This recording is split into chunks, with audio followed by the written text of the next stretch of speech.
I would describe the Savage Insane philosophy as developing agility between the two seemingly opposite poles of a relentless determination to improve yourself and improve the world, and to counterbalance that determination, that relentless ferocity, with the capacity to lovingly and unconditionally accept yourself and the world exactly as it is Mm. right now, from a vantage point where any notion of improvement is comical. As men, we seem to be pulled towards one extreme or the other, yet it is really within that integration where, I see that the magic really happens. There's a fear.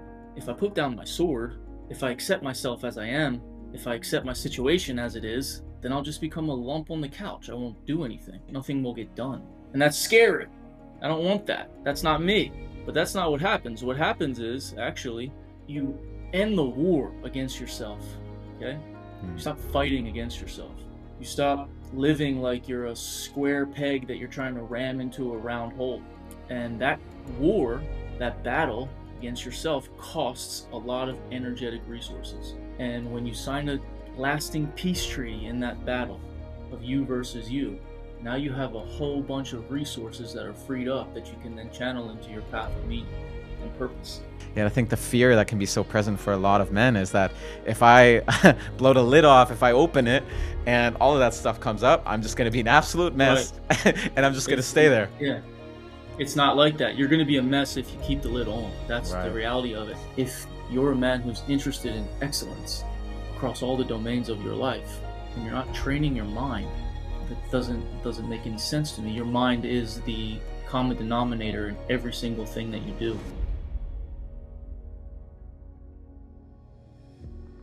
Welcome to the Heart of Man podcast, a podcast for any man seeking to live in alignment with his deepest core and lead a life of profound meaning and connection.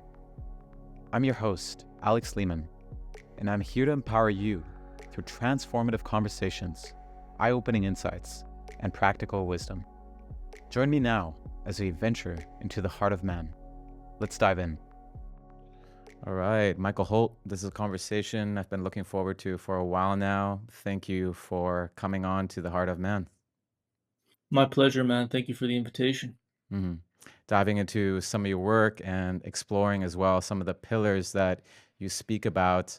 I noticed that there was a lot of resonance within your philosophy, and so I'm confident that there's numerous things that we're going to be diving into today, and we'll see how far we get.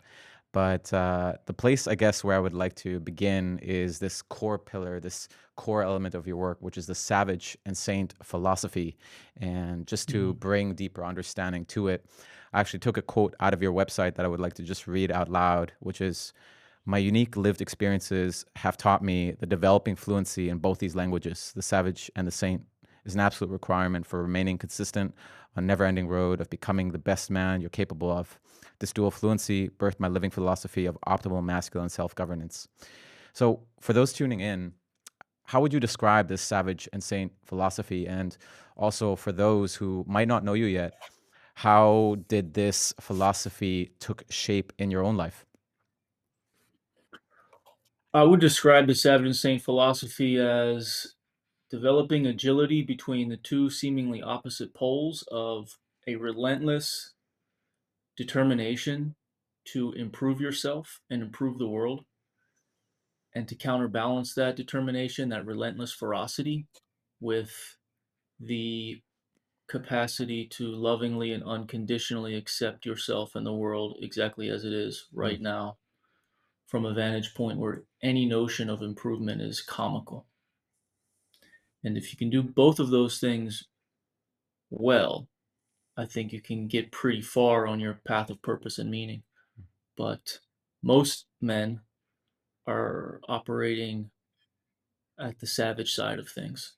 This relentless ambition to improve. I have to improve. There's something I have to do. There's something I have to change. I got to earn a couple more bucks. I got to be more conscious. I mean, even the spiritual path can become a pitfall. So the practice is to learn how to fully and deeply relax Mm. into the present moment where everything is primordially perfect. Mm. And then from that place, make your improvements and change the world. But your vantage point uh, is deeper and different. And in my life, I mean, I guess, I had early on in my, late teens, 20s, I was pretty much a misfit, a lot of drunken brawls and arrests and progressively more serious crimes to the point where I had to recognize that I'm on a one-way track to jail or killing myself or killing somebody. Hmm. And then I began my dive into why am I behaving this way? Why am I so self-destructive? Why am I violent? And that began my healing path. And I recognized that the healing path, actually, you know, for a lot of rough around the edges kind of guys that I like to work with, that I find myself uniquely suited to work with because I'm cut from that cloth. Hmm. The healing path actually requires some fucking real savagery. Hmm. If you want to dive into the abandoned parts of yourself, go into your own darkness, you better be a warrior. You better be a savage. So the the way I conceptualize the savage and the saint is that they're not oppositional, they're complementary, and actually the savage abides within the saint abides within the savage. Um, How would and that, that influence. if Go I may, ahead. yeah, if I may just jump in, how would that look like on a practical level, just so individuals might have an understanding of how these two principles abide within each other? Well, you could be in one body. A man could be the most dangerous and the most gentle person in the room. Mhm.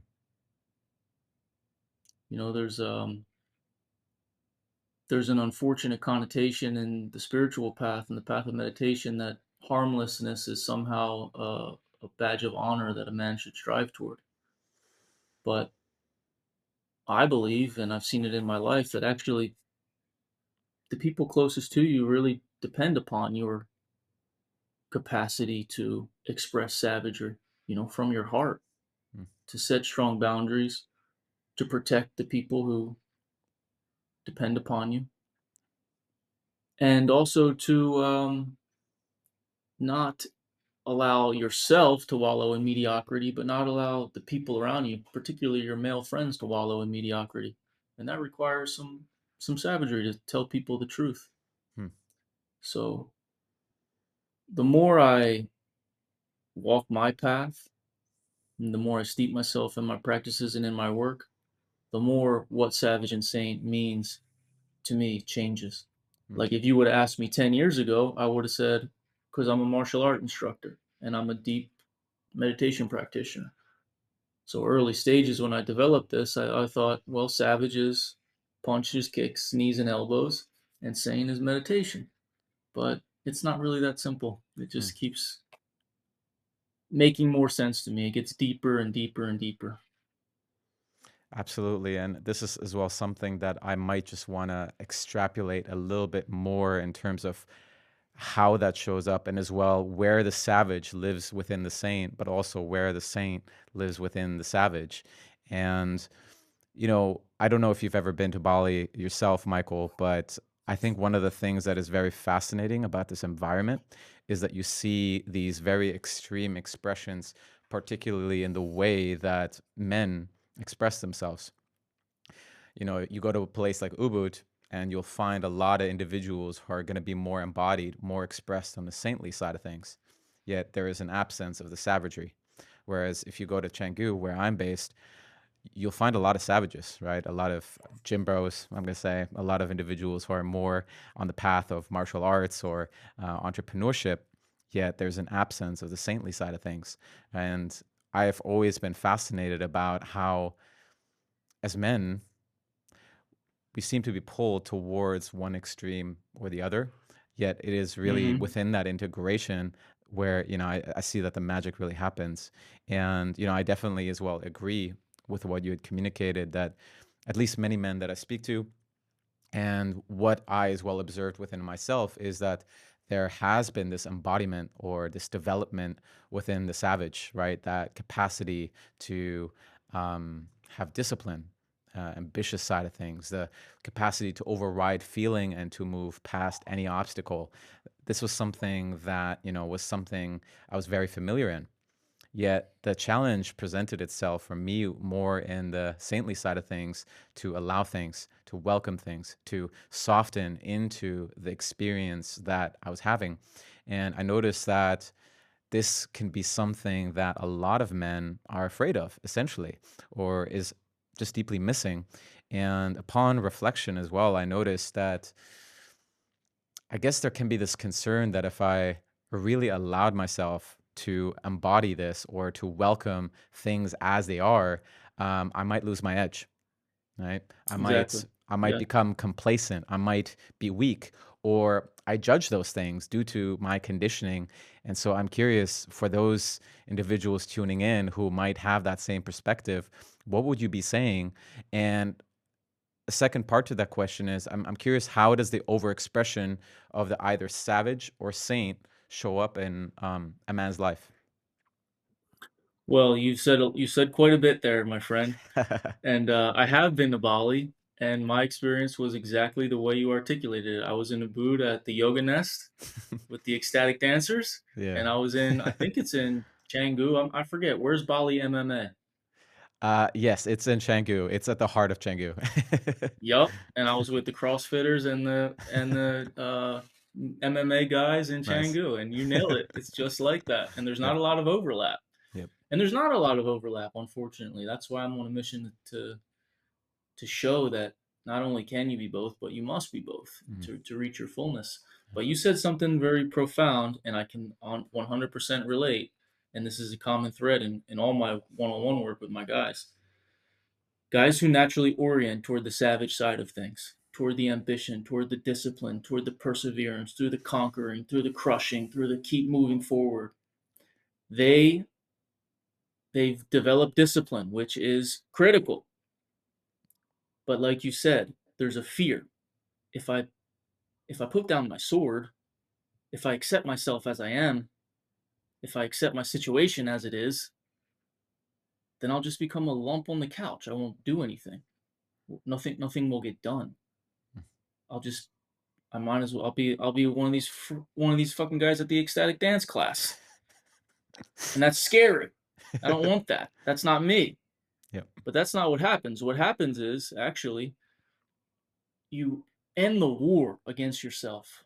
Okay? You Mm, stop fighting against yourself. You stop living like you're a square peg that you're trying to ram into a round hole. And that war, that battle against yourself costs a lot of energetic resources. mm, And when you sign a lasting peace treaty in that battle of you versus you, now you have a whole bunch of resources that are freed up that you can then channel into your path of meaning and purpose. And so it's quite the opposite. If you accept yourself totally, which is a skill that can be developed and must be developed, it doesn't just happen. And the harder it is for you to conceptualize or imagine yourself doing, and the more critical it is that you lean into that uncomfortable edge, you get a whole bunch of energy. You get so much energy that then you can channel forward into the work that you find to be meaningful, and there's no longer so much pressure around it because your self-esteem isn't tied up in achievement. And so paradoxically, you care less about your ambitions, but you're more effective in their pursuit. mhm, And so it's interesting too because the namaste numbskulls and the alpha bros, the guys who are a little too sane, a little too savage, they can't stand each other, mm, but they have the most to learn from each other. mm, And remember, it's not savage or saint; it's savage and saint. mhm. That ampersand is intentional and it's important too. Savage and saint. So both, fluency in both languages is required. Absolutely. And I see that you as well clearly articulated that overexpression of the individual who will find himself more on the savage side of things. I'm curious to hear, what is the overexpression of the saintly side, and as well, how might that as well be harmful, and what is the work for that type of individual? It's the cultivation of discipline. It's leaning into uncomfortable edges. A good place to start is probably physical exertion or martial art or some real spiritual discipline. the way I conceptualize an individual who's maybe a little too far gone on the saint side is like a caricature of a Burning Man kind of a bro, who their entire spiritual inquiry involves getting, tweaking out on mushrooms or just going with the flow and we'll see what feels good or we'll feel into it. Or you got four things going on with four different girls and a business that you're not really getting off the ground, but it just doesn't feel aligned right now. It's like, bro, you got to find your balls, find your spine, make a decision and stick to it. Yep. You know what I mean? And so then if you look at the flip side of the coin, the antithesis of that individual is a guy who's become quite unfeeling. He's so mission driven that he's lost connection to his own heart, his own emotions. He lacks sensitivity. The people around him, although he may be in their physical proximity, they don't really feel like he's there. He's maybe self absorbed. And so, like I said, these two extremes of individuals have the most to learn from each other, and they usually, and I've seen this in my workshops, they can't stand each other. Mhm. I see as well the challenge that presents itself, at least for me, and I'll share with you kind of more my experience around how I perceive or experience someone who is a little bit more overexpressed either in one or the other. And what I consider the individual who might be too much in the savage side of things and doesn't actually have that sensitivity nor awareness that what is might be happening for him and what might as well be his experience. I have a sense that there is a certain unsafety that arises within me, at least. I mean, of course, I can kind of navigate that and all everything, but for me, there is this understanding. Oh, this guy doesn't actually know himself. He doesn't actually Yeah, know what his experience is right now, and if certain buttons are going to be pushed in the right or the wrong way, um, he might be spewing that very experience that he just doesn't know within himself, out on other people, essentially harming himself or another. Whereas if I see the individual is more embodied on the sane side of things, it's also an experience of a lack of safety that I'm feeling, but it's a lack of trust. And I feel like I can't actually open up to this individual because if I were, there is this consideration, you won't actually have my back. Right. So, yeah. I see this is as well the experience that I'm noticing with many of these individuals. I think that's a great frame. And what we might say, if we were to just boil it down in a sound bite, the pitfall of the man who's too far gone on the savage side is you can't see me. Mm, And the pitfall on the other side of the guy who's too far gone on the saint side is I can't trust you. If some real world shit goes down, can't depend upon you. It's really you can't trust either one. One mm, because he's not dependable, the other one because he's blind. mm. Yeah, I love that. And I guess one of the things that I just want to maybe jump back in on, because I think that might as well be paramount for the individual who is more on the savage side of things, and essentially as well the individual who might be more expressed in the sane side of things and might actually want to pursue something in his life. I think what is often missed is that on the pursuit of accomplishing something or trying to get somewhere, having a certain goal and having a certain vision in mind, what's often missed is that there's a certain feeling, there's a certain state, there's a certain quality that we're essentially hoping we might receive in the accomplishment of the thing. I think that's often unacknowledged and it's something that's often missing. And this could be, whatever quality. This could be love, self-expression. This could be power. This could be inner peace. This could be freedom. And, I see the damage within the pursuit of the thing. We often deny ourselves the thing in the present moment. So I see with the individual who might be pursuing a certain quality in their lives, whether it's freedom, whether it's inner peace, whether it's power, that we're often denying ourselves the very core values, the core virtues that are really important to us in the present moment. And I think the bigger the gap is between, the things that are really important to us and the way that we deny ourselves that, the more our suffering comes. And as a result, we experience a sense of urgency, a sense of pressure, a sense of scarcity, which drives us even more into the savage side of things, even though what Mm-hmm. we're actually needing is a deeper acknowledgement of those things that we're wanting and exploring how we can bring those qualities more into our lives. Like, as an example, maybe just to bring it more out of the conceptual and more into the personal, I had a I'm conversation with, with you. yeah, I'm fully with you on the hmm conceptual. You're yeah. articulating it beautifully. Thank you, brother. Thank you.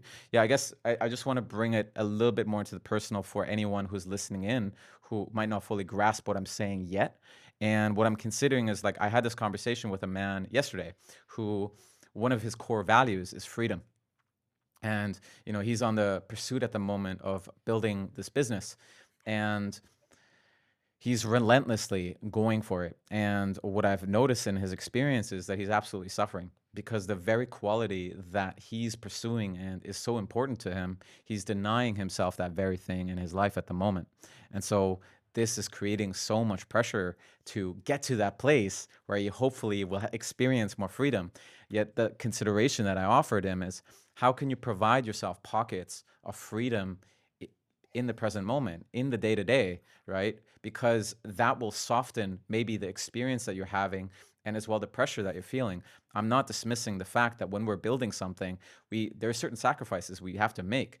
But nonetheless, if there are certain core values that we have that are really important to us, such as love, community, um, inner peace, how can we start bringing that into the present moment so the pressure isn't so strongly present? Well said. So in my one-on-one consulting practice, basically the guys that I work with are guys who have checked all the boxes in the business world or whatever their business is, and they're the guy in that line of work. But like you said, they've built themselves a prison. I'm Mm. basically, for a lot of my guys, I'm like the opposite of a business coach. I'm a business deconstructionist, and I'm helping them break free of what they've built for themselves. I Like like that. they've realized their dream, and Mm. now they realize that it's a prison. This is good. Yeah. And so that is the inevitable. That's the inevitable outcome when you operate only with that savage intensity of more, more, more ambition, drive, discipline. Mm. You come to a point where, like you said, there's a recognition that what the only reason you did any of this is for freedom. Mm. And now it's a hindrance to your freedom. And the freedom that you seek is always and only available right here, right now. And so now the pathway of the saint starts to open. And what is required to step into that is the ultimate edge for a warrior, the Mm. ultimate edge for a savage, which is absolute and unconditional surrender. You Mm. have to give up. Mm. Now, that's terrifying.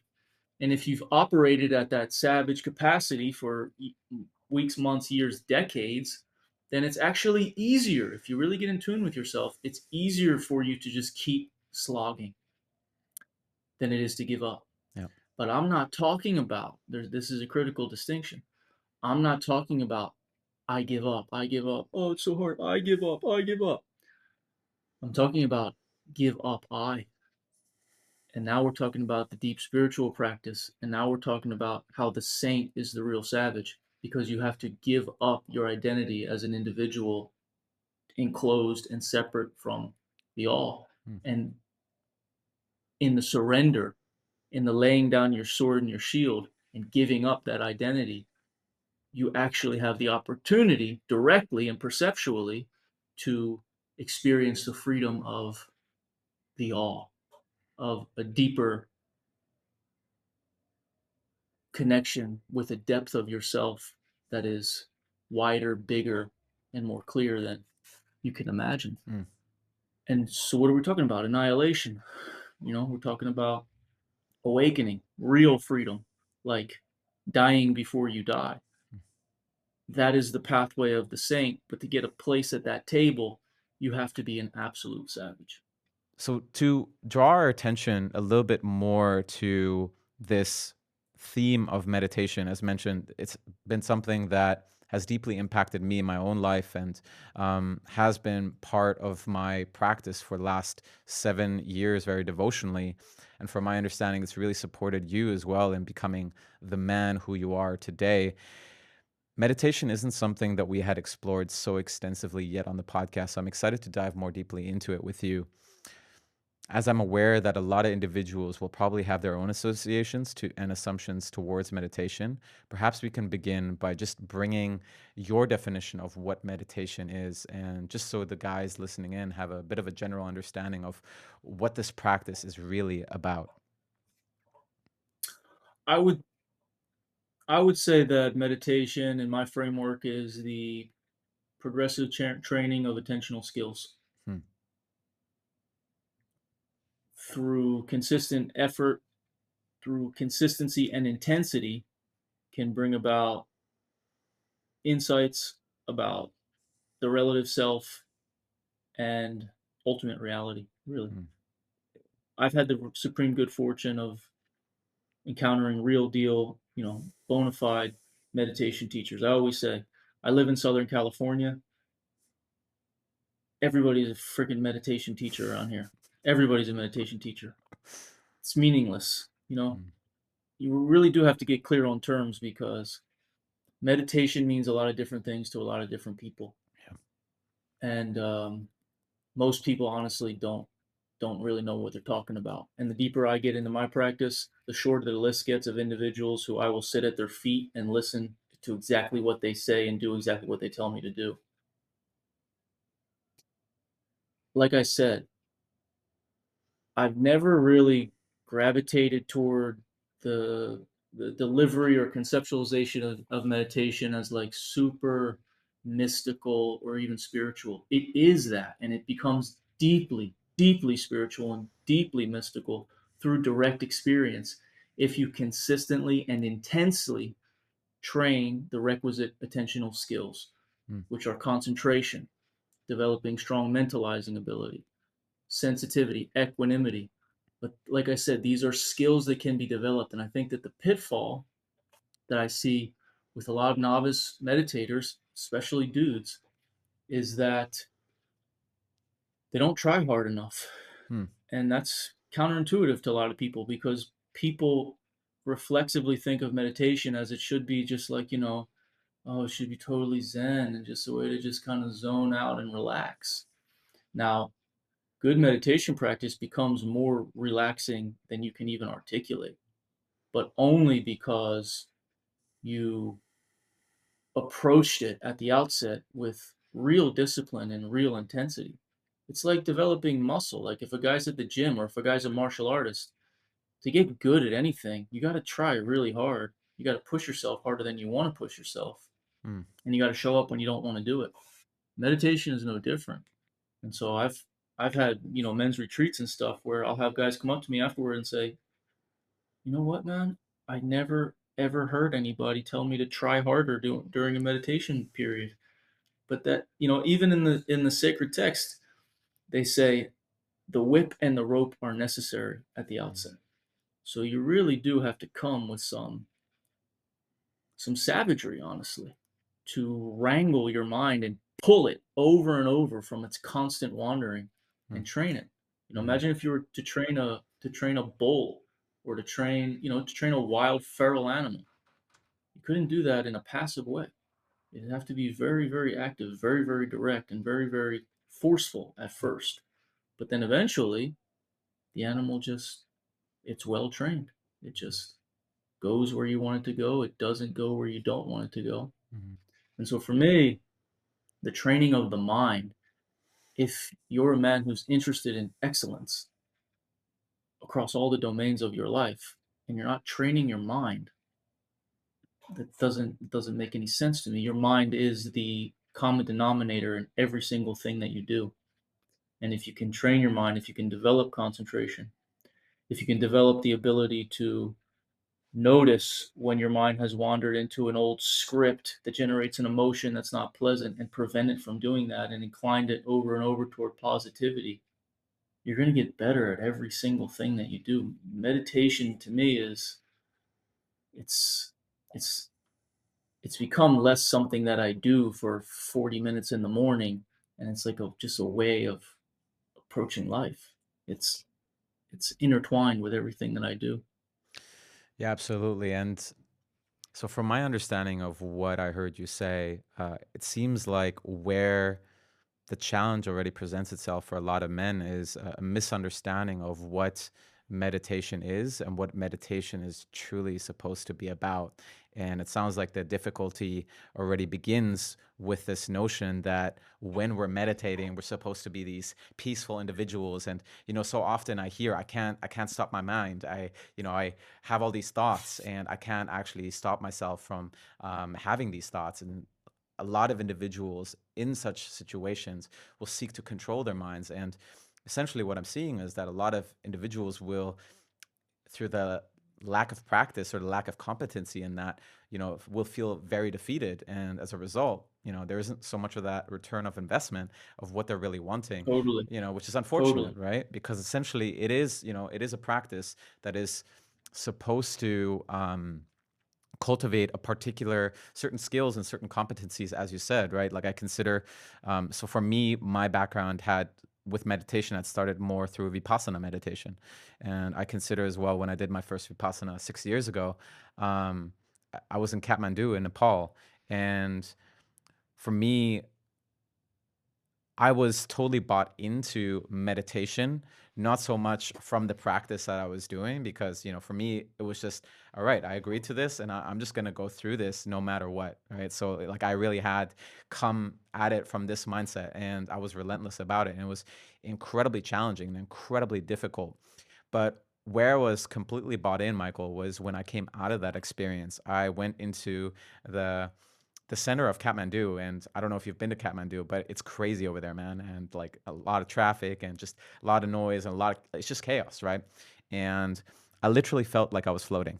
And I literally felt like nothing about what was happening externally could really phase me. Like there was a certain equanimity, you spoke to that word, that I was experiencing where I could just completely allow whatever is there just to be there. Now, of course, that state that I had faded, quite quickly, but there was some remnants of that experience that I had cultivated that stayed with me and that kept me as well committed to staying with the practice. So I said a lot of things here, but yeah, would be curious if there's anything that you might want to jump No, into. I would totally relate. You, Hmm.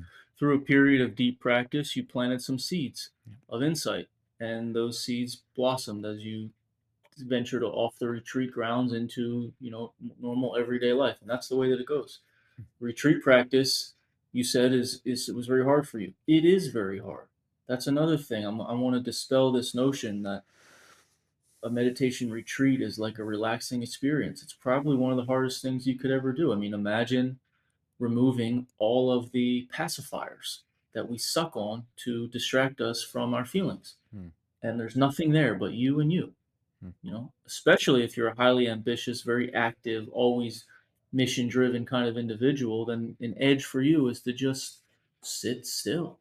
Imagine just for half hour. Imagine for a full day, 3 days, you know, multiple weeks. Hmm. And it's not easy, especially at the beginning. Once you start to develop the skills, particularly of concentration, and you can just, go into a state of absorption and really be so present that there's not even a hair of recollection of the past or projection of the future, and you're just all the way here, that's supremely liberating. But to get to that point takes work, Hmm. and it's not easy.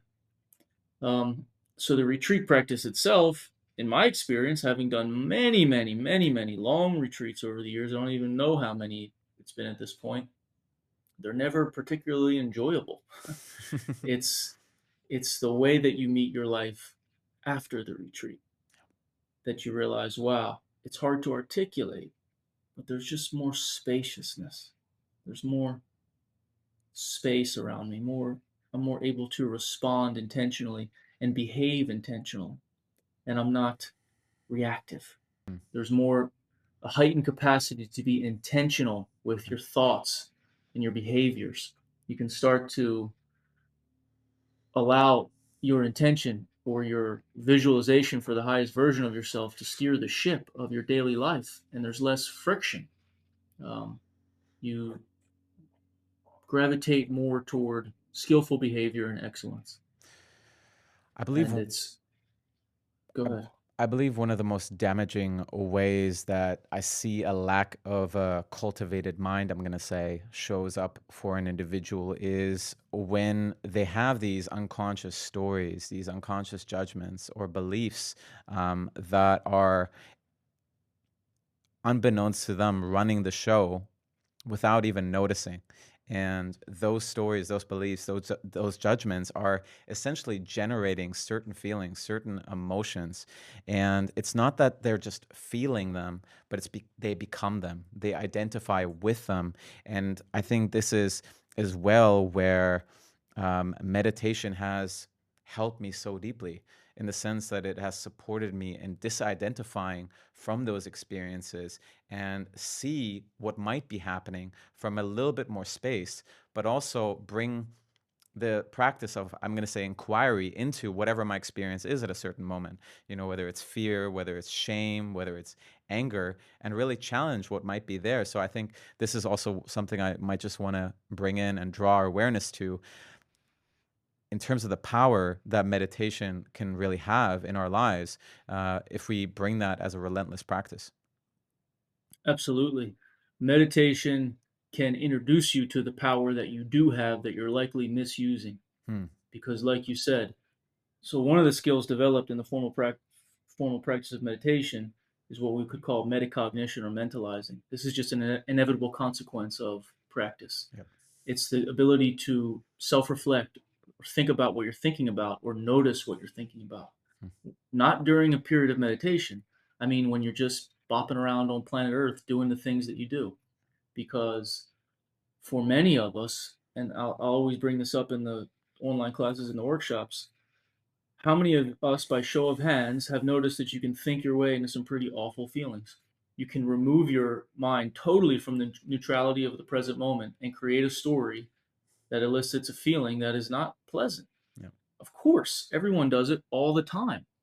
Um, there's a reason that we do it. Oftentimes, it's in defense against a deeper emotional residue from an unresolved earlier experience in life that wants to be liberated, but the moment the mind perceives that old sticky, scary emotion, will tell that old familiar story that makes us angry. And so what we're doing is generating an afflictive emotion through thinking to spare us from the experience of an older afflictive emotion. And so you're regulating the experience of an afflictive emotion by generating an afflictive emotion. Do Mm. that for a whole day.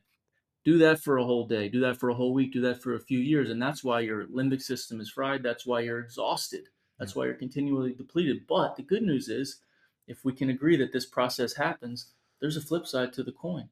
Once you wake up through improved mentalization skills and you can watch this strategy play out, you can begin to uproot it and implant more skillful strategies.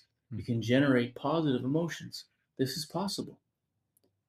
My major beef with like the new age spiritual movement and like uh you remember that big famous movie The Secret, like just think positive thoughts, just feel the great feelings and it'll all be good. It's not necessarily untrue. It's just that they're conveniently skipping over the heroic amount of consistent, effortful training required to be able to train your mind to do that. That's why I'll often say, if you have the good fortune in your life to encounter an individual with big, bright, smiling eyes Mm. and just a pleasant, calming affect, and they just exude real bodhicitta. Like you can just feel it when you're in their field. It's just like, wow, that guy's switched on. Mm. If you meet someone like that, then what I'm telling you is you have met a savage, Mm. because the training required to arrive at that place where you just effortlessly emanate positivity, the discipline required is heroic. There's so much in what you said, and I believe as well there's one aspect that I might just want to zoom in on for the listeners that I believe would be really valuable, which is this idea that we generate and we inflict certain emotions to actually mask or to protect ourselves from deeper underlying emotions that may have shown up in certain overwhelming experiences, maybe even traumatic experiences that we hadn't fully processed yet, that we hadn't fully completed yet within our system. And I guess I just want to ground that a little bit more into the personal, into an example that individuals might be able to understand. And, something that I consider as well in my own life, and something that I as well observe with so many other men, is that there's experiences that we have where grief might be present, yeah, where we experience certain disappointment or certain hurt, and in many ways we had been told to shut ourselves down from that grief, or we were not effectively held through the experience of grief, and so as a result we're afraid of that emotion. So fear is kind of the upper emotion that we're experiencing, but what's underneath it is actually hurt and grief, disappointment. And so I see that in those moments when the grief might come up, or it might even be touched, there might be a certain experience of fear that's actually more on the underneath the surface. And for me, it presented itself more in the realms of anxiety, but also depression, the more those emotions accumulated over time, and I didn't actually tend to that. And for me, it really essentially required the courage and the willingness to actually address that, but also be in environments where that grief can come up, and where I could be in community, where I could actually be held in that, but also be supported through it. Absolutely. So, in my work, I frame skillful emotional regulation as a prerequisite for excellence. Hmm. I like that. There's two kinds of highly successful men in my observation. One is the guy who ignores his emotions and actually uses his work as a distraction from feeling. You can get pretty far, I'm not going to lie. You can get pretty far doing that, you know. Mm, Sooner or later there's going to be a serious cost to be paid, but you can definitely get to the top of the hierarchy by numbing out and avoiding and using your work as a distraction. The other kind of highly effective and successful individual is an individual with pristine emotional sensitivity who has basically cleaned himself up so that he's no longer holding on to unresolved pools of trauma. And it costs a lot of energy to hold emotions below the surface of our awareness. And I'll just back up quickly and give you a bird's eye view of the way I look at emotional regulation. So we experience emotion four ways: reaction to the conditions of the present moment, number one. If you're driving the car and some kid comes out in front of you on a bicycle and you slam on the brakes and you feel afraid, that's a reaction to the conditions of the present moment. That's a reasonable emotional reaction to what just happened. The second way is attunement. You can connect with another individual and get a felt sense of their emotional tone in your body just by really kind of dropping in with them. That's not supernatural. We're built for that. mm, Human beings are pack animals. We're built to attune with one another. The third way we mentioned earlier, thought generated emotions. You can think your way into awful feelings, you can think your way into positive feelings. It's been said that the thought of a tiger in the bush and an actual tiger in the bush elicits the same physiological response in the body. The fourth way, and this is the important one that we mentioned earlier, is the release of somaticized emotional residue that is left over from past experience. It could be capital T trauma, which you mentioned, or it could just be a collection of experiences that are kind of par for the course of being a human being that exceeded your capacity to fully metabolize when they happened. So they're stored in your body for later processing.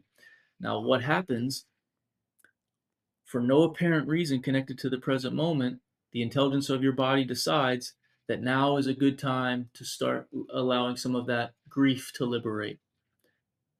In a fraction of a second, mind detects that perturbation, that cracking open, and immediately, as a strategy to defend against it, will generate a thought to prevent the feeling of that old emotion. And mm, so most people are actually regulating the release of somatic residue, uh, regulating the release of painful emotions from the past with by generating painful emotions in the present moment. yeah. And that's exhausting. Mm, And that costs so much energy, so much energy. So much vital energy is tied up in that poor strategy. And so when you come to the point where you develop the requisite skills to prevent that from happening in real time and just contact the underlying emotion and let it just start to liberate, given enough time, you'll just empty out all of those pockets of trauma. And it Mm, doesn't mean that you're going to be laying down in the fetal position at the office crying, because it doesn't happen like that. It actually, if we're talking about like a really intense unwinding of whatever the flavor of emotion is, we're talking about like 6 seconds of, say, fear or say mm, shame or whatever it is. And 6 seconds comes, you feel this wave of the terrible sadness. It arises, it gets a little more intense, it gets a little more intense. Now it's starting to dissipate, and now it's gone. And you don't make a big thing about it. You don't think your way out of it. You just let it happen. This is actually what nature wants to be happening. mm, Nature wants to just, it's said in one of my teachers, the Mahamudra teacher says, if you tie up a snake and throw it in the corner, it's naturally going to unwind itself. That's what our bodies want to do. They want to unwind. But we live in such a way that really prevents that unwinding from ever happening. And the moment it does, we screw the lid back on by thinking about something that will reliably spare us from this old feeling that we never had. yeah. But again, and I'll just say quickly, that's why this practice of turning toward, of dropping in and turning toward, looking that dragon straight in the eye, that's the Hmm. savage work. Hmm. That's the savage work. I agree. And from my experience as well, the prolonging of that emotional experience happens through the resistance of it. And the more practice, the more sensitive we become to that process of unwinding and just allowing it. To your point, it just happens quicker and quicker. And there is going to be less of a story that's connected to it, which allows that process. And, I mean, I've definitely seen it as well in my own life over the years, particularly over the last few years. If there is a certain infliction of it, like a strong arisal of certain emotions coming up, it doesn't have to impact my entire day. Sometimes there might be a little bit of an impact, right? I'm not going to negate or deny that, but I think in many ways there's also this capacity to just as well move on and move on to the next thing and just really draw my attention towards what's right in front of me. So I think that's also something just to consider, because I think the fear that can be so present for a lot of men is that if I blow the lid off, if I open it and all of that stuff comes up, I'm just going to be an absolute Right. mess and I'm just going to stay there. Yeah. It's not like that. You're going to be a mess if you keep the lid on. That's the Right. reality of it. Yep. And another thing is, it's a very good point that you made. You can have a very intense emotional experience that lasts for 5 seconds and then it's over, and now, okay, life goes on. Now what? I'm back to my emails or whatever. So through the training of the mind, the progressive development of these skills, sensitivity being one of them, you see, the human mind is wired to notice the negative Mhm. immediately. We're good at that, okay?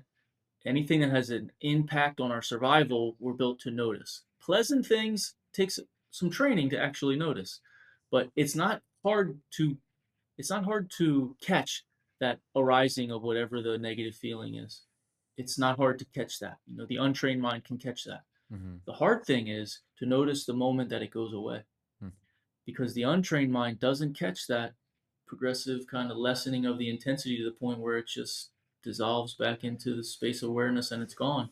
And instead, you create this illusion that, oh, I'm having a bad day, or I'm having a rough week, or it's been a really rough 6 months. More accurate to say, the day has been largely neutral, but there was some momentary arisings of afflictive emotional sensation that, as quickly as they came, dissipated. Mm. Most people don't see it as such. No, but this all just happens if you just sit still and have a little bit of training with a teacher who knows what he's talking about and develop these skills. Mm. The utility of meditation practice is not to become a good meditator. It's Mm. to become a highly skillful human being, Mm. because the skills that you develop on the cushion don't go away when the bell rings. Mm. It's like you build muscle at the gym, but you're strong when you go home. If you cultivate strength, you're strong. Yep. If you cultivate these skills on the pillow, they stay with you. And I believe this is as well a really good point as well to make here to illuminate the return of investment for men, that this isn't just about 10 minutes so you can feel a little bit of inner peace within yourself and have a bit of a breather. No, this is a cultivation of a practice that you can then start taking into your life. And to your point as well, you know there comes a time or a stage where meditation isn't just this thing that you're doing sitting down, having your eyes closed, maybe paying attention to your sensations or your breath. It's actually something that can be a moment to moment practice. Like this very conversation right here right now could be a meditation, if we see it as such, and if we bring it in that type of way as a practice, right? And so I think this is also something just to consider for a lot of men, that being with your lover, being with your partner, being with your children, having a day at work could be a meditation if you apply and bring those very skills into your life. If you're being intentional with your attention, then Mm, you're in practice. mm, And that doesn't imply that you need to be sitting in full lotus on a meditation cushion. mhm, You could, like you said, you could be at a board meeting. You could be playing with your baby daughter. You could be making love to your girl. You could be exercising. But as long as you're being intentional with your attention, mm, you're in practice. mm, And that is a skill that can be developed, and it can be just operating 24/7. One of my teachers would say, early stages meditation is something that you do during your day. As practice deepens through the years, there's a figure around reversal where now your day is something that unfolds within the context of an unbroken meditative orientation to the present moment. mm. Yeah, and I The think that is. masters, I mean, the elders, they don't even sit in the formal practice anymore. It's ludicrous. There's no distinction between formal practice, meditation, and non-meditation. It's the Mhm. same thing. Yeah, and hearing that as well, there's something exciting about that, of course, like Yes, really yes, to get to that stage. yes. So listen, you said the return on investment. I Mhm. don't think there's any greater return on investment on anything you can do than Absolutely. to contact your true nature. And Mm, like you said, it makes life more exciting mm, because you know that as long as you stay consistent, practice will deepen, mm, insight will deepen, the way you conceptualize yourself, the world, the reality that you live in will shift. mm, So a lot of people will say like, yeah, you're just getting older, or like getting older has to be a hard slog. Now I know there's aches and pains and all of that stuff, and it's not glamorous to grow old. But if you're growing older with a practice that is maturing as the years pass, to me, I'm excited. I'm excited for time to pass and for my practice to deepen and who I'll be and how I'll be as an old man. This practice actually makes me, it makes me optimistic about the future. I very much agree with that, and I definitely share that same vantage point, that there is an excitement around this idea of cultivation, that it isn't something that, I'm just experiencing in my youthful years, but it actually expands over time. I wanna Yeah. I wanna shift over to this conversation around vitality quite soon, because I think listeners would receive a lot of value from that conversation. However, before we dive into that, I would like to maybe just um, offer a few minutes just to maybe consider distinguishment between contemplative practice and meditation, compared to embodiment, right? Because I think one of the things that we could consider is that emotional regulation is part of the experience of embodiment. And I recognize that contemplative practice and meditation alone didn't feel like a complete practice, at least for me. And to actually incorporate a more embodied practice, or I guess an intention towards more deeply inhabiting my body, I think that was as well something that supported me in making this experience a little bit more well-rounded. So I would love to hear your perspectives on this. I don't necessarily make a distinction. I think Mhm. between emotional regulation or embodiment and meditation. Uh, I'm I'm not really sure I'm following you on the question here. Sure. Well, I guess what I'm seeing, I'm not sure if you're familiar with Steve James, who was as well the co-partner or co-teacher with Michaela Bohm, and we had this Yeah, conversation. actually, Steve and I, we used to sit on retreats with Shinzen Young together, and I've That's also awesome. been in the yeah, yeah. Shout out to Steve. He's a solid guy. Yeah, I absolutely loved my conversation with him. And I guess one of the things as well that we had considered or touched upon is that there can be this notion that within meditation, that we're pursuing these states, or through a state of transcendence, where we're gonna actually abandon or disassociate from our embodied experience to I got you. experience those states, right? And I think Yeah, that really comes as well to our own detriment if that is the yeah, vantage point that we're going to pursue. I think it really requires the, as well, deep inhabitation of the body and a deep as well awareness towards what our experience is. totally. Okay, I'm with you, and I agree. Many individuals, probably myself included, at one point in my exploration and journey, were operating under the illusion that I can meditate my way out of the problems that Michael Holt seems to have at the relative level of self. I can just transcend this whole ball of wax and go to some place of, the Buddha fields, and when I get back, then Michael Holt will just be straight up. He'll be taken care of, and he'll act right. But no, that was not my experience. So I think that deep meditation can certainly have a quickening effect on the path of self development, but it's not the end all be all. And for me personally, men's work has been very therapeutic for me. Years ago, just sitting in a circle, I mentioned this with my guys the other day. When I first stepped into a men's community, I wanted to jump out of my skin. I hated it. The thought of sitting in a circle with other guys who are talking about what they're going through or what they're feeling, I thought to myself, these guys are pussies, and I'm a pussy for being here. And I get the fuck out of here real quick. But it turned out to be very helpful because to be witnessed in your pain and in your hurt, and to see other people in their pain and in their hurt, you recognize that okay, I'm not the only guy that is bent out of shape here. Actually, Mm, it's my struggles are universal. yeah. I've also been in therapy, to really help me get clear on some early childhood stuff that affected my development pretty significantly.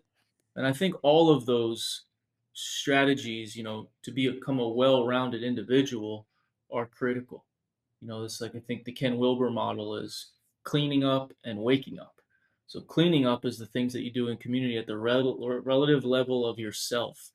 Waking up is recognizing that you do have an identity above and beyond who you conceptualize yourself to be, and actually applying due diligence to both of those efforts kind of uh, you enter a positive feedback loop in each one of them. I know for Mhm. me, the more I've gotten a handle on my past and developed a coherent narrative and kind of really tidied up myself, Mm. the deeper I've been able to go into the more transcendent states of meditation and the less destabilizing they are. Yeah. Yeah, I love that. And, I consider as well a few months ago, I had a chance to do a workshop with David Data, and he speaks about various different paths, this idea of the therapeutic path, and then as well the path of realization, and as well, of course, the path of mastery. These are the 3 points that he's speaking to. And also, there's this recognition we need all of them, right? And if we just focus on one of them, it's actually not going to be a complete path, right? And, there are certain individuals that will pursue therapy for their entire lives. And I'm not against that at all. But I think if we're exploring it under this notion that we're going to have done enough therapy where, we're completely tended to and those experiences won't touch us, I think we're somewhat mistaken. Yet, I think if we focus more on a path of realization without, to your point, cleaning up, I mean, this as well is can lead to deep distortion and delusion, and this is as well something that I deeply criticize as well within the spiritual community, and something that I regularly see that it's deeply unsafe actually, for individuals Yeah, and who. you can actually through the path of realization, you can become, realized, air quotes, and you can actually become a fountain of wisdom Hmm, and lead others into transcendent states. But without having done any of the cleaning up work, you can still have a personality that's severely flawed, and you can really hurt people. And yeah. the harm that you cause is magnified if you're also the guy who's leading people into these transcendent states, and they're kind of attaching you to the liberation.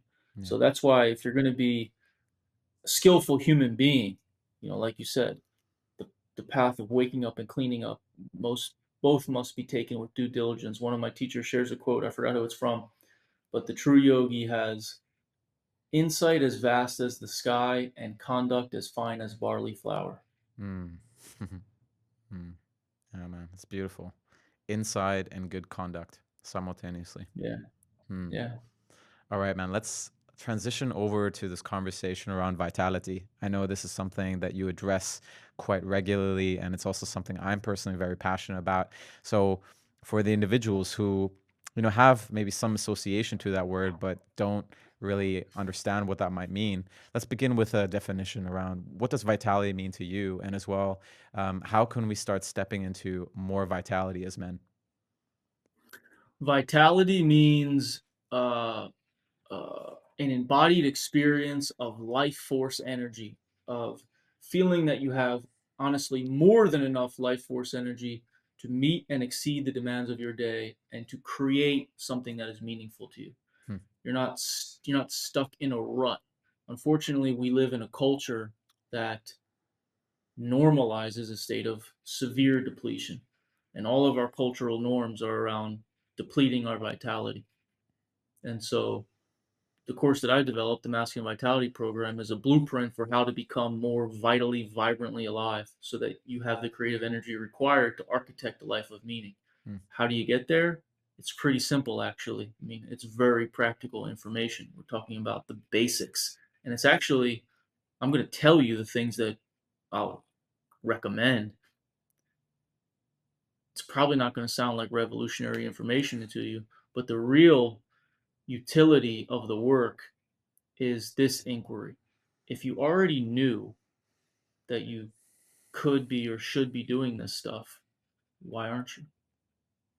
Why don't you take good care of yourself? hmm. It's a good question. That's a good question. That's a really good question. And that question leads to deeper, bigger questions. And that's what the work is about. And so in a nutshell, the whole path, the more clear it becomes to me, the whole path is about making friends with yourself, making friends with the man in the mirror, and treating him with love and reverence and respect, looking after him like he's somebody that you're responsible for growing. And how do you do that? It's practical. It boils down to how you live your life on a daily basis.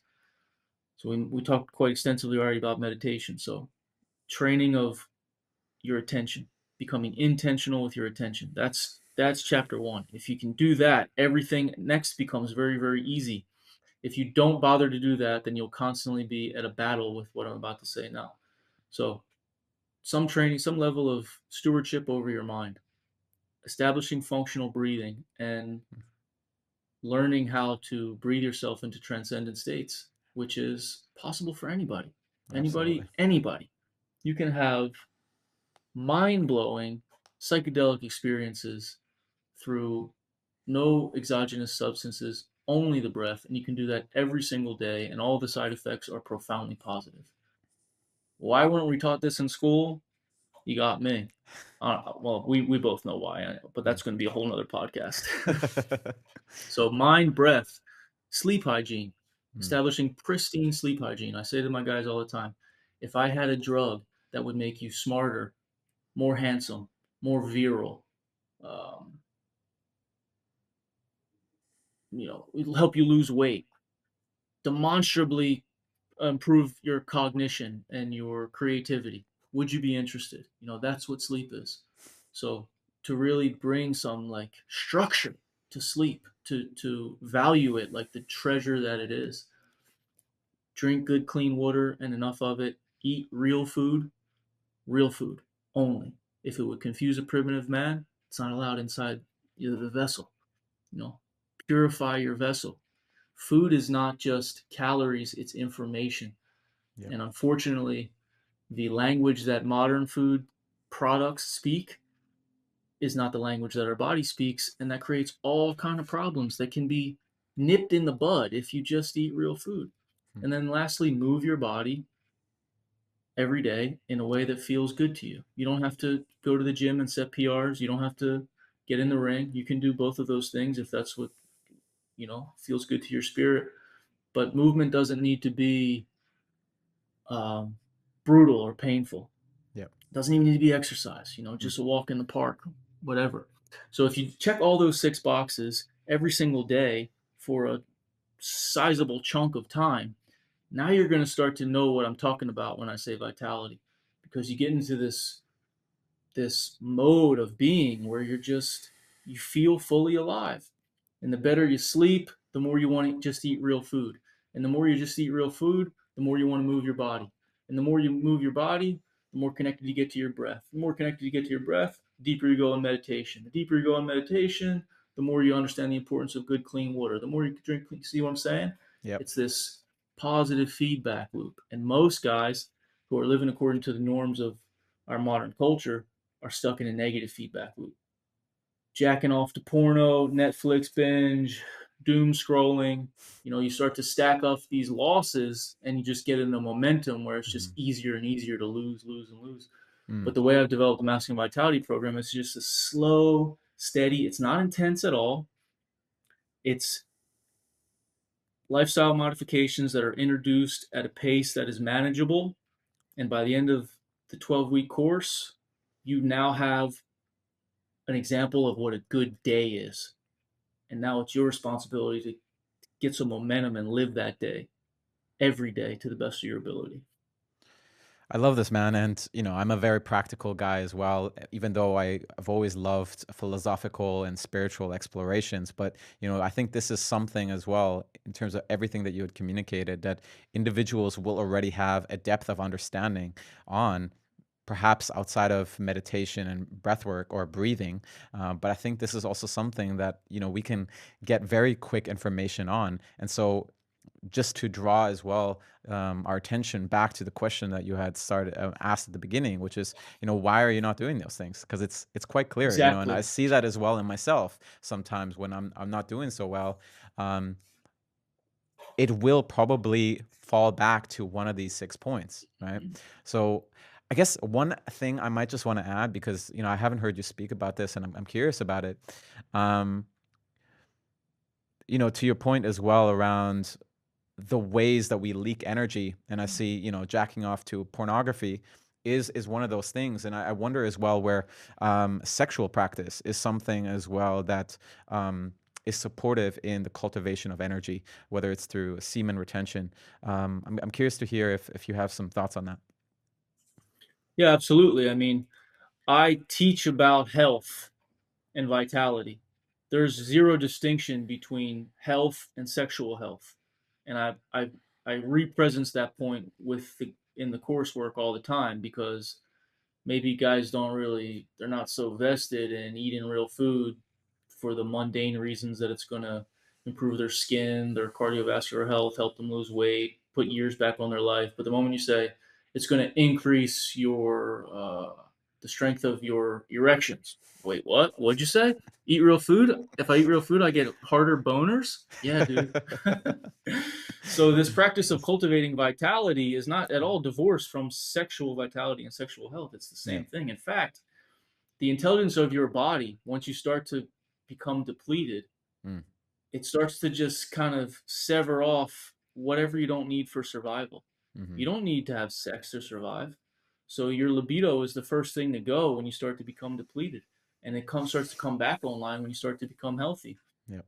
And then just through the wisdom of living in alignment with nature and the insights that you glean from the meditation practice, it becomes self-evident that your sexual energy and your ejaculation is, charged with chi. And then you just naturally want to conserve that, but not in a conceptual, heady, I should only ejaculate. Well, I'm 40 years old, so I should ejaculate on the 21st this month and the second next month. It's just feeling. You just feel it. You unlock through the practice of health. You unlock your body's innate wisdom. You find that guru that lives inside your belly, Mm, and you just allow that to dictate the course of action.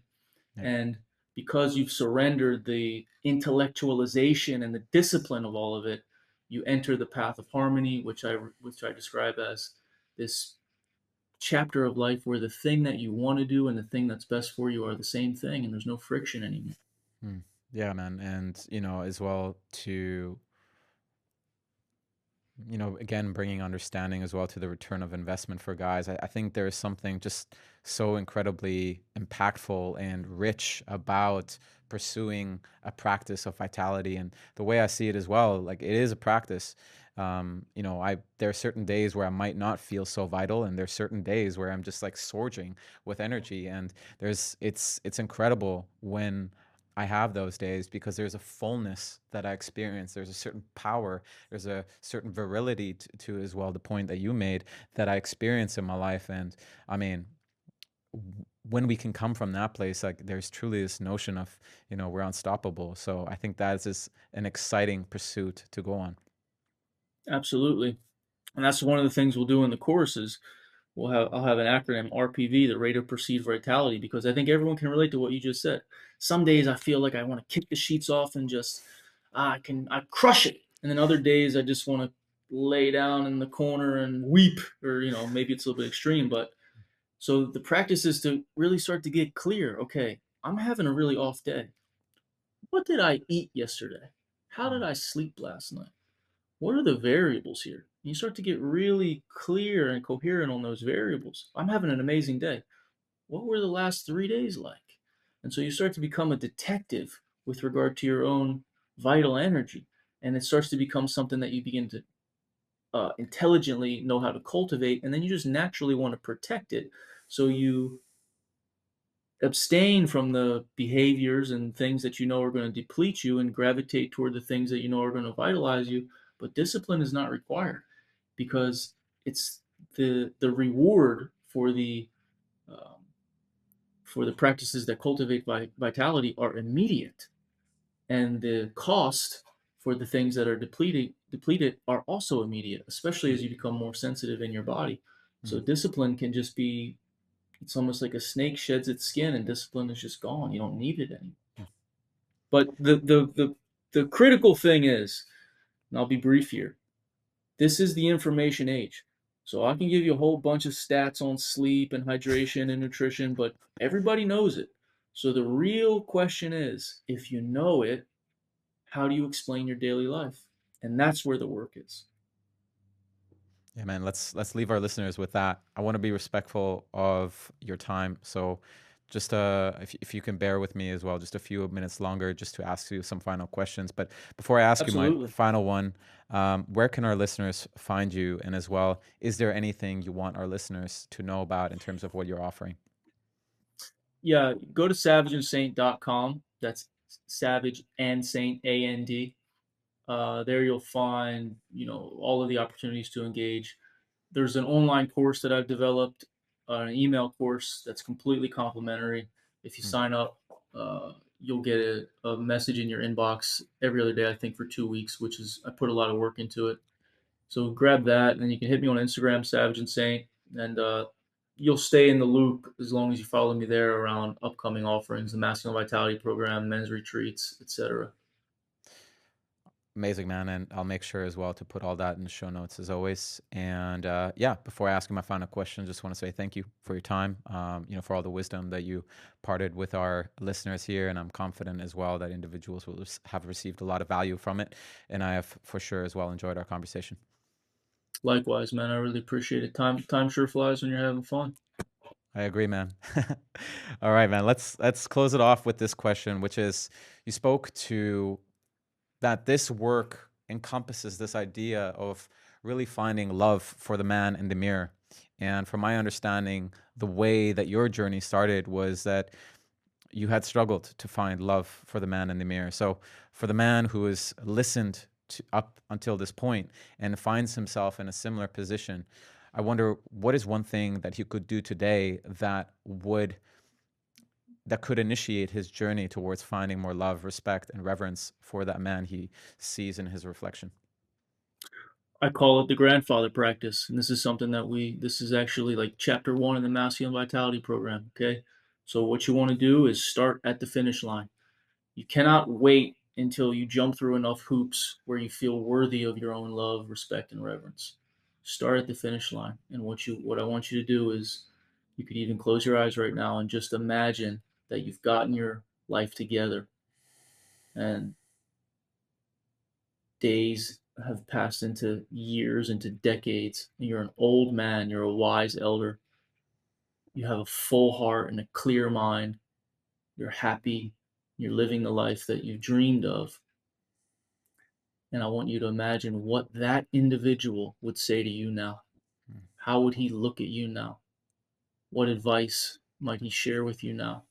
Or maybe he wouldn't say anything at all. He would just look at you with those loving eyes and just help you see the comedy and how rough you're being on yourself. He would probably look at your body and think, "God damn, look at how young and fit I was." Or look at me now, I'm an old man. Look at me then, though. Look how mm, handsome I was.